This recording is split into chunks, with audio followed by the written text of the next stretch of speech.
Welcome to Classic Gamer 74. I'm Anthony Ventrilo, and I'm Larry the Lion.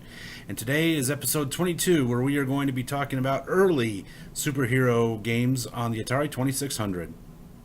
Alright, the first game we're going to discuss today is Superman by Atari. This was released in 1979 and was programmed by John Dunn.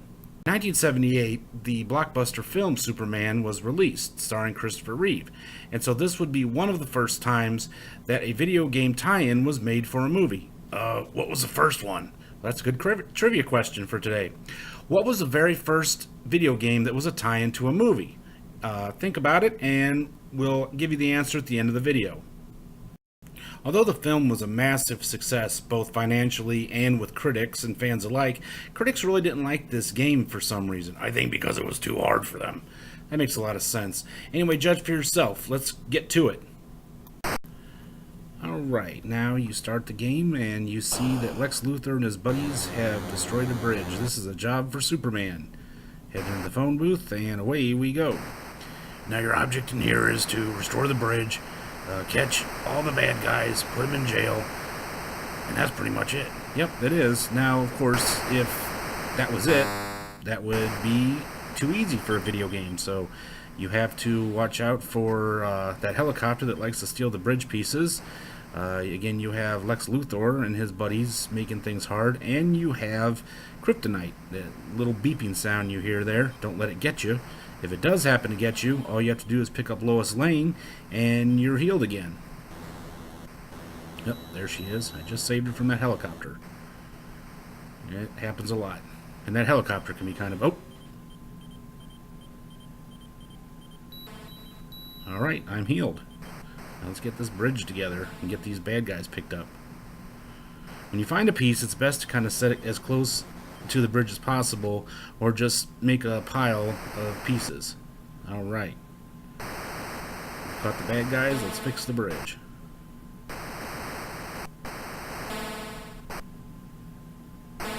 There we go. Congratulations. Turn back into Clark Kent and make our way to the Daily Planet. And that's the game.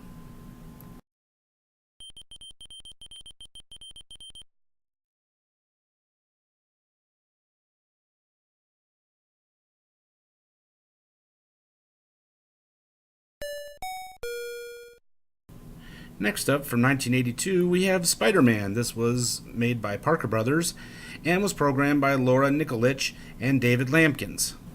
In the early 80s and late 70s, Spider-Man saw a very big boost in his popularity, so it made sense that they would make a video game about him. You said it. Hey, where'd you come from?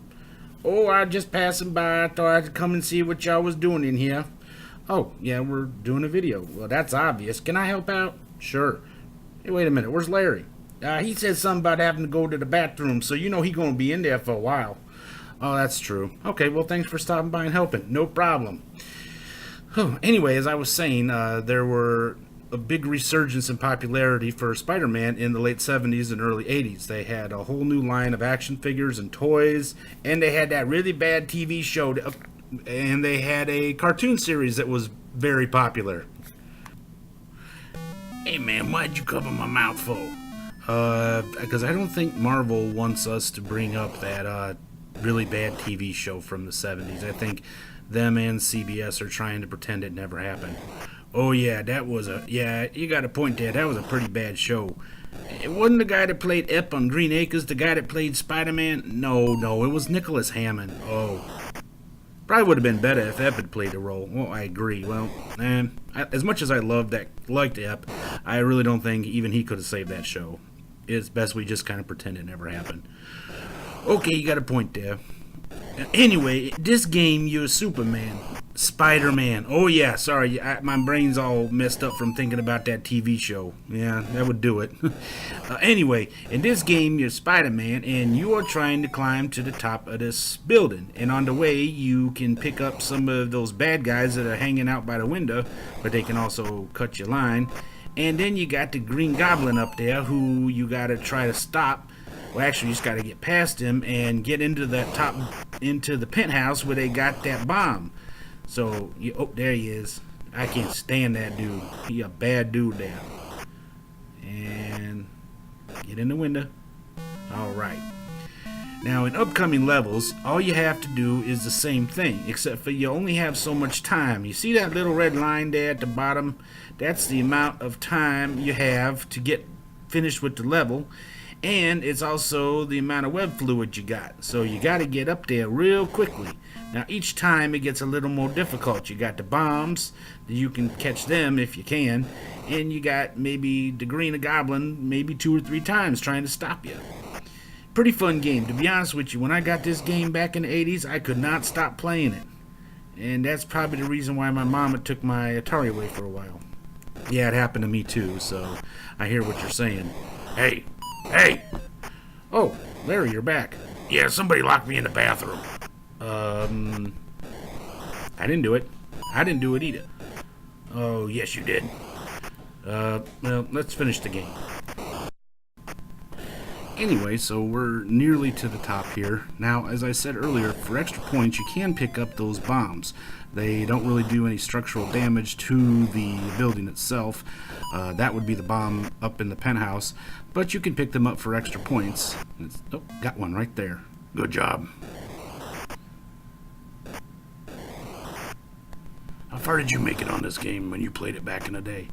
It's a good question. I think I made it to about level 5, because by that point, you're almost out of web fluid at a real high. I mean, the web fluid goes out really quick, and, like it's doing right now. Oh, yeah. We better get to the top of the building. We better get in that room, or else we're going to be in some deep doo-doo. Hurry up there. Oh, you're falling, and you're about out of web fluid. I'm going. Uh-oh. Y'all ain't going to make it. And down you go. You. Alright, let's try it again. Yeah, this time you ain't messing around. You just trying to get to the top there this time. Ain't stopping to get none of them bad guys and nothing. Just up you go. Yeah, you kind of, after falling off the building like that, it kind of makes you not want to procrastinate and just get up there and get the level done with.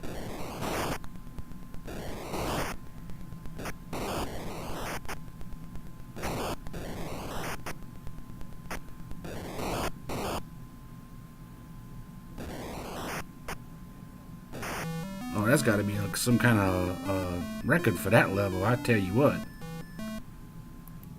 And our final game today comes from 1982 by 20th Century Fox, and it is Flash Gordon, and was programmed by David Lubar.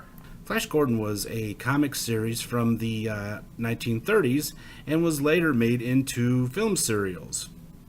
Yeah, there were 3 of them. Yeah, they were pretty good. I really enjoyed those, but believe it or not, I didn't see those till I was much older. Oh, I love those.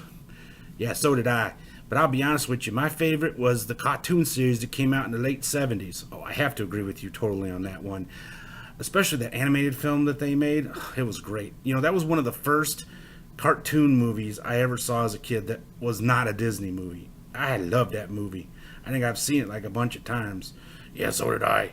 Did it ever get released? I don't know. I saw it on TV a couple times, and I don't know if it did ever get released. We should try to find it. I agree. I definitely am going to look for it. Oh, I forgot. Yeah, sorry. We get talking sometimes and that happens. Yeah, you said it, brother. Anyway, in 1982, 20th Century Fox made a film adaptation of the Flash Gordon stories and decided to make this video game tie-in. Although the film was not a success back then, it did later go on to have a cult following, much like the video game. Alright, let's check out the game. I haven't played that for a long time. Actually, believe it or not, I just discovered that game not really all that long ago. I didn't have it as a kid, and I was watching another channel, and I was like, well, I'm going to give this a try. And I ended up liking it. Alright then, let's go check this game out and have some fun. Alright, here's what the game's about there. Many dedicated spacemen have entered Spider City, but none has ever been heard from again. It's up to you, Flash Gordon, to rescue any surviving spacemen and to conquer this hideous city of tunnels. Spider City is conquered when all of its hatching pods are eliminated. It doesn't hurt to blast a few generators or enemy patrol ships while you're there. Oh yeah, like I said, I really enjoy this game. I really wish I'd had it when I was a kid, because I had a lot of fun playing it. Yeah, so did I. I tell you what, when I was a kid, the only 20th Century Fox games I had were Fast Eddie and World War One. But and this is just my opinion, I think they made some pretty cool games, even though they weren't as appreciated as they became years later. I have to agree with you on that one. The game I'd like to discuss today is the long-lost Incredible Hulk game. Never heard of it. Well, that's because it never got released. Wait a minute, we're missing someone. Hey, Al! Go ahead, finish up. I'm in the bathroom. I'm gonna be here a while. Okay, well, actually, they didn't finish the game, and as far as anyone knows, there is not a prototype of it floating around anywhere. They actually only had one screenshot that was ever seen and a prototype box. Here is what the prototype box for the Incredible Hulk game looked like. And of course, most people heard about this forthcoming game the usual place they heard about Parker Brothers games, in their catalog. Same place they heard about the McDonald's game, which I talked about way back in episode number 1, and the Lord of the Rings game. Here's that page from the Parker Brothers catalog. You can see it right next to the Spider-Man game that was released. And again, you can't really blame Parker Brothers that much. It really isn't their fault. The video game crash of 83 and 84 caused a lot of games to be canceled, and some of them were later found as prototypes, and others of them never got past the planning screen, like I think this one. But I will let you guys know if I hear any stories about a leaked prototype. You'll be the first to know as soon as I know.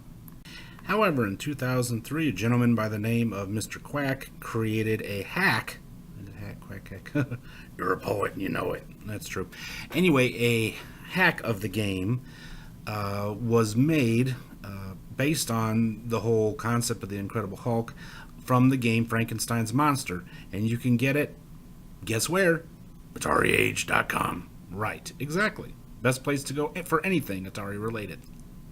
If you head over to our Facebook page, you can see videos of Larry and I playing the game so that you can decide if you'd like to get it yourself. But I do recommend it because it's a fun game. That brings us to the end of today's episode of Classic Gamer 74. I hope you all enjoyed it. If you did, what? You forgot the trivia question. Oh yeah, I sure did. Alright, today's trivia question is, what was the name of the first film to get a video game tie-in? And the answer is Shark Jaws by Atari from 1975. That brings us to the end of today's episode. I want to thank you all for stopping by. If you have any ideas for episodes, such as subject matter or games that you'd like to see us review, let us know in the comment section below. We'd really appreciate it. Well, until next time, this is Anthony Ventrilo And Larry the Lion, saying goodbye and have a blessed day.